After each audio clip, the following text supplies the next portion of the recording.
நிஷா வர்றதும் தெரியல போறதும் தெரியல. எப்போ போனா? நீங்க போன்ல யார்கிட்டயோ பேசிட்டு இருந்தீங்க. டிஸ்டர்ப் பண்ண வேணாம் சொல்லிடுங்கன்னு கிளம்பிட்டா. அது முக்கியமான விஷயம்தான். நம்ம ஆடிட்டர்ட்ட தான் பேசிட்டு இருந்தேன். எல்லாரும் வரட்டும் சொல்றேன். வர வர நீங்களும் ரொம்ப சஸ்பென்ஸ் வைக்க ஆரம்பிச்சிட்டீங்க.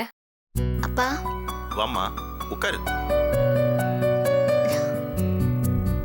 அப்பா உங்ககிட்ட முதல் முறையா ஒரு உதவி கேட்க போறேன். அம்மாவும் கூட இருக்காங்க. இதான் சரியான டைம்னு நினைக்கிறேன். கேட்கலாமாப்பா? கேளுமா.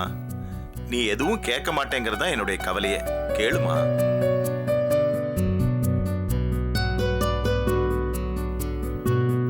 கேட்க வந்துட்ட அப்புறம் என்ன தயக்கம்? கேளுமா.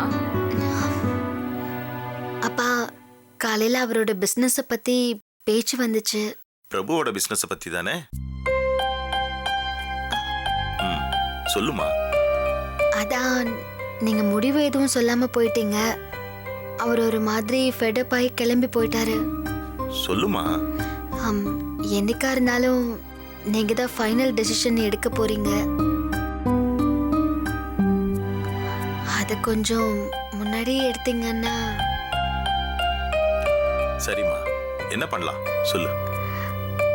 அதான் சொல்லிட்டேனேப்பா, அந்த ஃபேப்ரிக் ஃபேக்டரிய அவருக்கு செட்ரைட் பண்ணி கொடுத்தா நல்லா இருக்கும். பாத்தியா சுப்பு, கல்யாணம் ஆன உடனே புருஷனுக்கு ரெக்கமெண்டேஷன் ஆரம்பிச்சிட்டா. இதான் பொண்ணுங்க மென்டாலிட்டி. புருஷன் வந்ததும் தான் குடும்பம் தான் வாழ்க்கைன்னு யோசிக்க ஆரம்பிச்சிட்டா. பத்தியாவும் பொண்ணு. ஹேமா திவ்யா, நீயா பேசுற? இப்ப கூட என்னால நம்ப முடியல.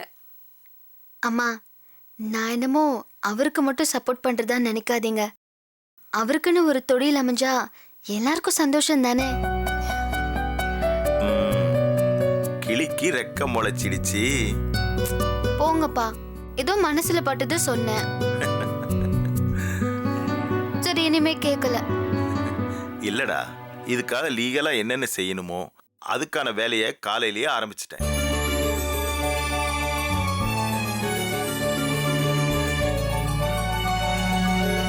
இது உங்க அம்மா கூட தெரியாது. என்ன, எல்லாரும் இருக்கும்போது சொல்லலான்னு பார்த்தேன். என் பொண்ணு கேட்டா சொல்லாம இருக்க முடியுமா? விஷயம் இதுதான்டா. எனக்கும் வயசாயிடுச்சு. இனிமேலும் எல்லா பொறுப்புகளையும் சுமந்துக்கிட்டு போராட முடியல. கொஞ்சம் விலகி நிக்கலாம்னு தோணுச்சுடா. அப்பா சொல்றத பொறுமையா கேளுமா. பிரபுவுக்கு தனி பிசினஸ்லாம் வேண்டாமா.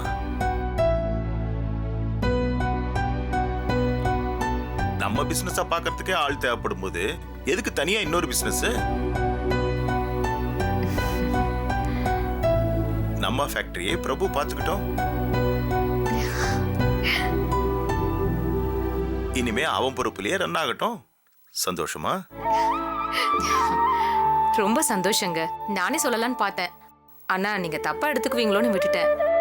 கோயில் குளம்னு ஆத்மார்த்தமா இருக்க வேண்டிய வயசுல எதுக்கு இவ்ளோ பாடு?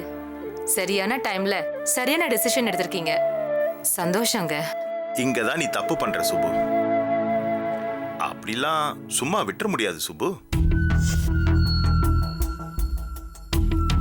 இது குழந்தைங்களுக்கு நீச்சல் கத்து கொடுக்கற மாதிரி தான். அவங்க முழுசா நீச்சல் கத்துக்கிற வரைக்கும் கயிறு நம்ம கையில தான் இருக்கணும். இத பரமா திவ்யா, இது வரைக்கும் நானே எல்லா மட்டத்திலையும் இருந்து மேனேஜ்மெண்ட்டை பார்த்துக்கிட்டேன். இப்போ பொறுப்பை ஷேர் பண்ணி தரப்போறேன். அதுல உனக்கு பெரிய பார்ட் இருக்கு. சொல்லுங்கப்பா. சுப்பு, நான் சொல்றது நீயும் கேட்டுக்க. சேர்மேன் போஸ்டிங்ல நான் இருப்பேன்.